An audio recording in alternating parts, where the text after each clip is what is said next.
Ya saludamos con nuestra invitada, nos acompaña en nuestros estudios Caterine Herrera, consultora política en temas de seguridad pública y del Estado. ¿Cómo está, Caterine? Qué gusto tenerla acá. Buenos días, bienvenida. Les saludamos a Alexis Moncayo, quien le habla, Licenia Espinel. Hay estado de excepción nuevamente. El primero del presidente de la República, antes su antecesor, acudió a esta medida 23 veces, 16 de ellas por materia de seguridad.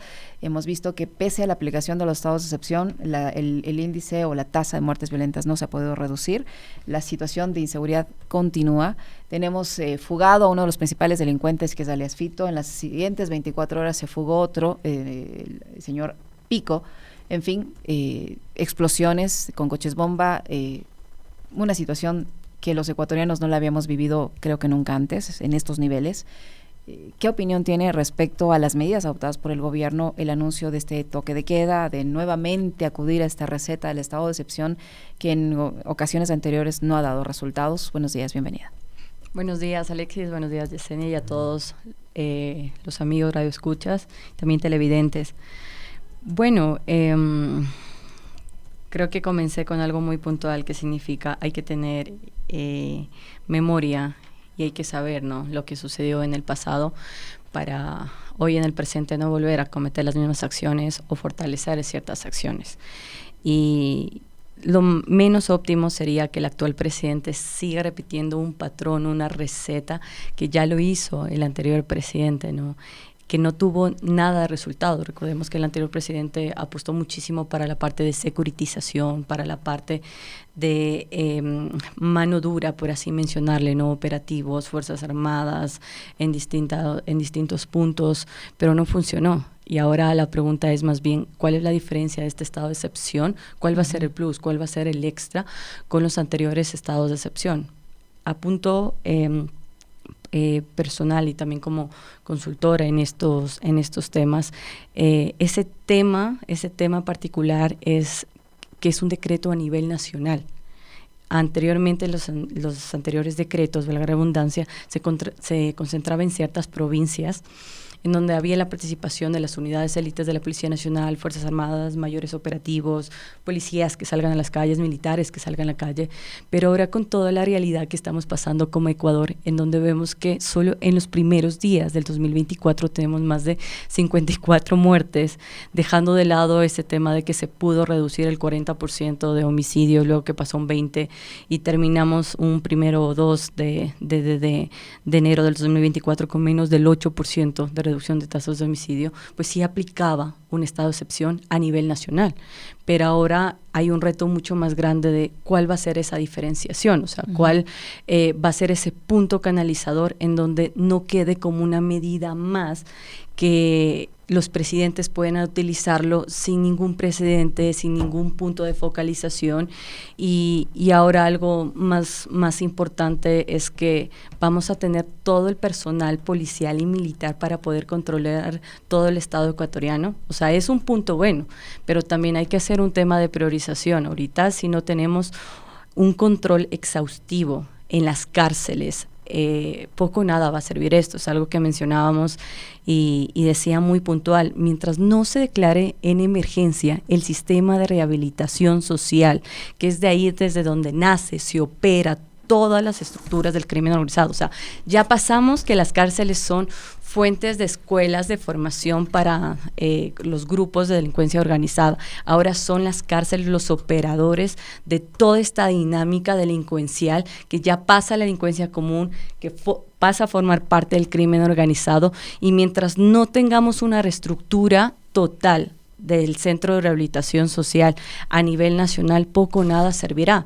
Y un segundo punto, con la fuga de alias Pico y de Fito. Perdón, Caterina, y una consulta nada más. Digamos, desde el gobierno de Moreno, mayo del 2019, se declaró en emergencia las cárceles. ¿De qué sirvió? Digamos, si yo puedo hacer la declaratoria de emergencia. Esto es real, ¿eh? Mayo del 2019, que digamos es las épocas en las que empieza esto a profundizarse.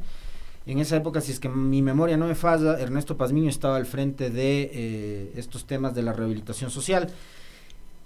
Se empiezan a declarar las emergencias en las cárceles, se hacen anuncios de inversiones que finalmente nunca se concretaron. Entonces, de declaratoria en declaratoria, pasaron 2 años en emergencia de las cárceles y nada cambió. Más bien, lo que ocurrió es que todo se complicó y empeoró. ¿Por qué? Porque parecería que, digamos, estaba el anuncio para los titulares, acá están los titulares de prensa de esa época, pero después en la práctica nada se ejecutó porque no había decisión política. Ni del gobierno de Moreno hubo decisión política, ni del gobierno de Lasso hubo decisión política. Entonces, ¿de qué sirve la declaratoria de emergencia de las cárceles? Es que son dos cosas totalmente distintas. Uno es el deber ser, ¿no? Lo que te implica, porque en todos los gobiernos, no solo en la época de Lenín Moreno, sino anteriormente, desde que volvimos a la época de la democracia, se ha utilizado este tema de declaratorias de emergencia, ¿no? Económico, social, gestión de riesgos, etcétera, y en el tema de seguridad mucho más. Pero ¿qué es lo que pasa? Tú acabas de mencionar una palabra muy puntual, que es ¿qué sucede si no existe voluntad? Uh-huh. Súmale a que qué sucede si no existe una planificación y conocimiento en temas de seguridad y seguimos improvisando en materia tan intrínseca y tan importante como es la seguridad.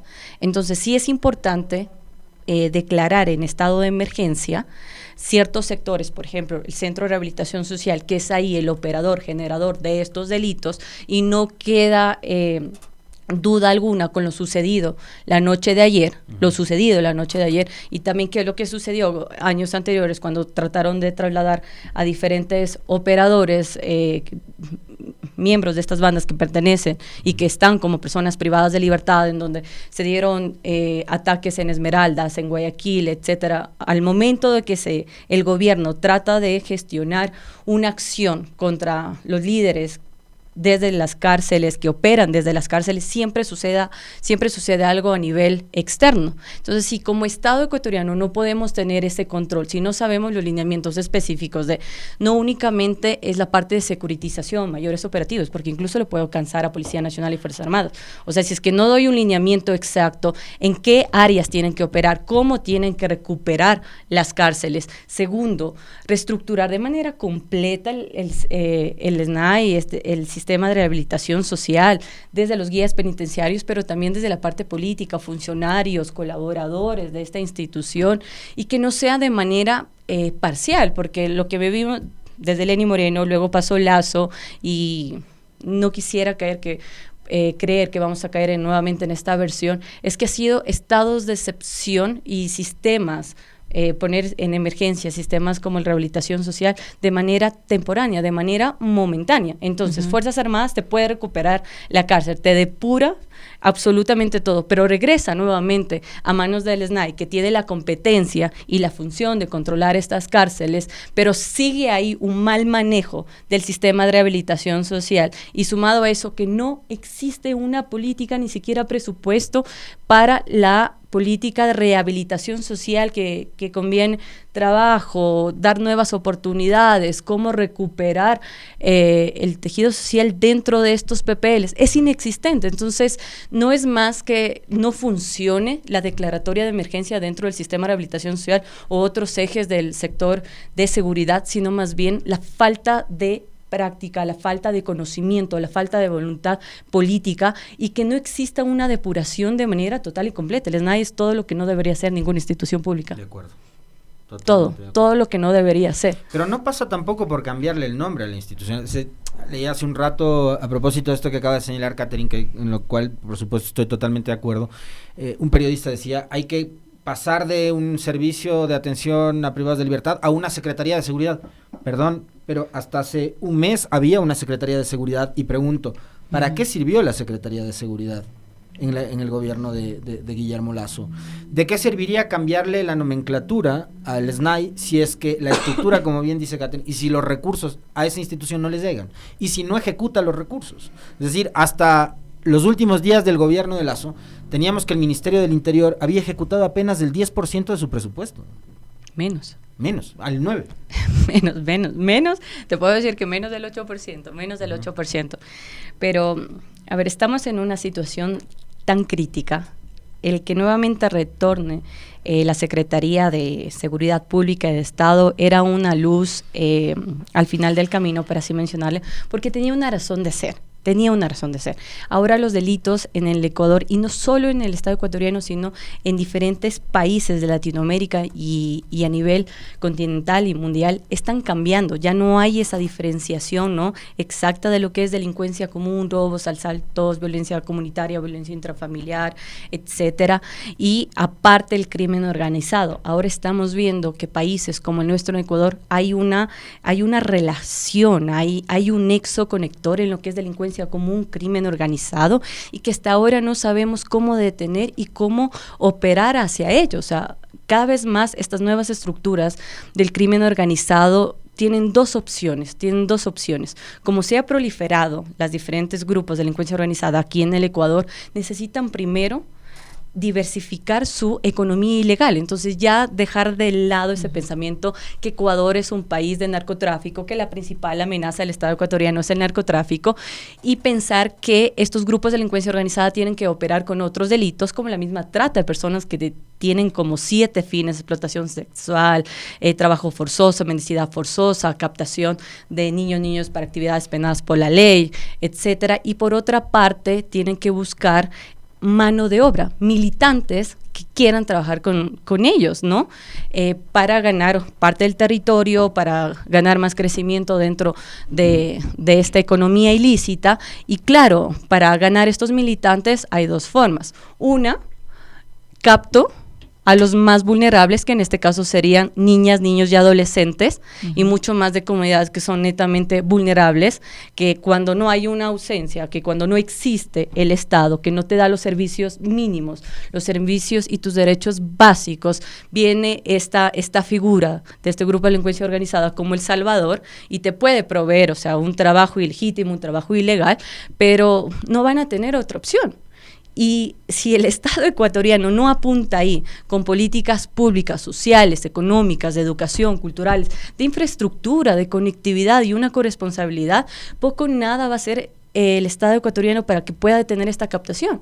Y por otra parte, otra forma de generar más militantes dentro de estas estructuras criminales es agrupar o agregar estos grupos de delincuencia común pequeños, estas células de delincuencia común pequeños dentro de sus grupos, porque de esta forma ya van a tener personas que tienen una u otra experiencia, que ya han trabajado en temas delincuenciales, etcétera, y se vienen a apuntar en esta particularidad. Entonces, cuando hablamos dentro de un Ministerio de Seguridad Pública y de Estado, el objetivo principal era coordinar con las diferentes entidades, desde la parte de inteligencia, y no únicamente inteligencia operativa, sino inteligencia estratégica, para que sea el tomador de decisiones que vea lo que está sucediendo, qué está pasando. ¿Cómo coordina Ministerio del Interior? ¿Cómo coordino con Ministerio de Defensa, con las fuerzas públicas? Pero al no existir esto, y más bien presentarse como un capricho, como un lugar en donde debería ser ocupado por alguien que desconocía de temas de seguridad, que se desconoce de un tema de planificación, que no únicamente en temas de seguridad funciona a corto, sino tiene que ser a mediano, a largo plazo, es totalmente erróneo. Y con la SNAI tiene que el Estado preguntarse y tomar ya una decisión, o el gobierno, o bueno, o lo dejo y lo fortalezco como un ministerio fuerte, en donde esté no solo la parte de control de los centros de rehabilitación social, sino que sea desde el SNAI que se maneje la política pública de rehabilitación social. Hasta ahora, en el Estado ecuatoriano, en el Ejecutivo, se maneja de 2 formas. La parte de control la maneja SNAI, pero la parte de política pública la maneja el Ministerio de la Mujer y Derechos Humanos. Y es en donde menos presupuesto le dan a una política pública que existe, quizá no es la más adecuada, pero que no se ha logrado implementar. Entonces, si tenemos incluso las atribuciones del sistema de rehabilitación social por separado, no le estamos dando esa importancia dentro al sistema de rehabilitación social. Y un cuarto punto sería la importancia de depurar a las fuerzas públicas, o sea, ya sea el caso de que... No solo policía, no solo SNAI, también policía, Fuerzas Armadas, porque, a ver, ¿cómo ocurre la fuga de alias Fito? ¿Cómo es que el gobierno, las autoridades, la policía, Fuerzas Armadas, el propio SNAI no sabe cuándo se fue, si fue en Navidad, si fue en Año Nuevo, si fue en Año Viejo? No saben. Se fuga ayer alias Pico, no hay inteligencia, dejaron que el señor se vaya y no esté ni una semana en la reja, tras las rejas. ¿Cómo se explica eso? O sea, la depuración debe alcanzar a todos los niveles de las fuerzas de seguridad ahora. ¿Y en qué medida, ya en la práctica, este estado de excepción, este toque de queda, estamos viendo que no está funcionando? Porque los atentados continúan, la inseguridad persiste, esta vez tampoco va a funcionar. Sea que Fito se fugó, como decían, en diciembre del 2020, perdón, en 25 de diciembre del 2023, o en el fin de semana, etcétera. Cualquiera que sea de los casos, eso está indicando que hay personal infiltrado dentro de las estructuras criminales, tanto del SNAI, tanto de guías penitenciarios, de Policía Nacional, Fuerzas Armadas, Ministerio del Interior, Midena, todo. Esto le tuvieron que dar una alerta. Para que él se pueda fugar, tuvo que existir el apoyo de la fuerza pública, tuvo que existir el apoyo de autoridades, y no únicamente te hablo de un policía, de un militar, sino tuvo que existir el apoyo de mandos mucho más altos. Y a lo que hablo yo del tema de depuración, no solo basta con eliminar cabezas a nivel de generales, sino también a mando medio, a mando bajo, a oficiales, a personal técnico operativo, igualmente de las Fuerzas Armadas, igualmente de ministerios del Interior, del Ministerio de Defensa, preguntarnos cuánto tiempo están ciertas personas en el mismo cargo y qué se ha realizado. O sea, y aquí algo fundamental con lo que debió iniciar, y yo compartía este análisis con alguien que fue mi profesor y ahora colega, decíamos, ¿cómo el Estado ecuatoriano va a poder combatir el crimen organizado si ni siquiera sabe cuántos militantes que pertenecen a estos grupos tienen? ¿Sabemos una manera exacta de realmente cuántos grupos hay? Unos mencionan 7, otros mencionan 8, pero ¿qué pasa con las células o subcélulas del crimen organizado? De todo esto, ¿cuántos militantes hay? No únicamente son aquellos los operadores, los que hacen el trabajo, el que te hace el sicariato, el que te hace el atentado de bomba, etcétera, el que te genera miedo, el que te roba, etcétera, sino también hay personal que apoya a través de alertas, alarmas, el vecino, el que está en pro de estos grupos de delincuencia organizada. Entonces poco o nada se va a saber. Poco nada se sabe. O sea, una de las primeras acciones que tenía que hacer es un sistema de inteligencia en donde le indiquen realmente cómo funciona el crimen organizado, cuántos grupos de delincuencia organizada tenemos en el Estado ecuatoriano, cuánto es la militancia de este grupo de delincuencia organizada que está en Ecuador, para que, dependiendo de eso, revise el equipamiento que tiene Policía Nacional, revise el pie de fuerza de Policía Nacional y militares, y puedan realizar una propia planificación en estos temas. Ahora vamos con una consulta popular, que las primeras preguntas eran realmente innecesarias, porque se podría hacerlo aprovechando la mayoría de la Asamblea Nacional por decreto ejecutivo, incluso a través de resolución ministerial. Ciertas de esas preguntas ya estaban. Pasamos a otras preguntas en donde una que otra es mucho más fuerte y, bueno, tiene una razón de ser más lógica, pero en el momento... Ser un refrito de la consulta de febrero pasado también. Pero aquí va un tema fundamental, ¿no? Lo que está pasando, en lugar de equipar a nuestra Policía Nacional, en lugar de apoyar a Fuerzas Armadas, sobre todo al policía, es una consulta que no debería darse en este momento, y debería tomar la decisión el presidente de analizarle y generarle una pausa, y quizá más adelante, porque ahorita es el momento de tomar el control, retomar, y sobre todo con este estado de excepción necesita más planificación y menos improvisación, en el acto. Muchísimas gracias, Caterina, muy gentil por habernos acompañado, por visitarnos. Muchas gracias a ustedes.